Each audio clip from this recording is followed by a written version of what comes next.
দেখুন viewers, oats রুটিটা আমি আজকে নলেন গুড় দিয়ে খাবো। কেমন লাগলো অবশ্যই জানাবেন।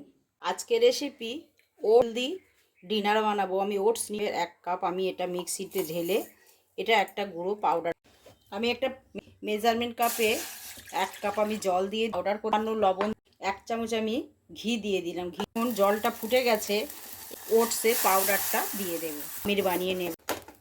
দেখুন এইভাবে নেড়ে আমি একটা রুটি তৈরি করব। হাতটা এরম জল হাত ধুয়ে মেজারমেন্ট করবো, সব গোল বেলে নেব। ভিউয়ার্স, আমি সামান্য আটা নিয়ে নিয়েছি। এবার আস্তে আস্তে আমি রুটিগুলো বেলে, দেখুন রুটিটা আমি বেলে নিয়েছি। এইভাবে আমি রুটিগুলো সেঁকে নেব। একটা তাওয়া বসিয়ে নিয়েছি, রুটি দিয়ে দেব। এবার আমি একবার উল্টে দেবো। ফুলতে শুরু করেছে। দেখুন ভিউয়ার্স, কি সুন্দর ফুলে গেছে। দেখুন ওটসের পুরো রুটি একেবারে ফুলে গেছে।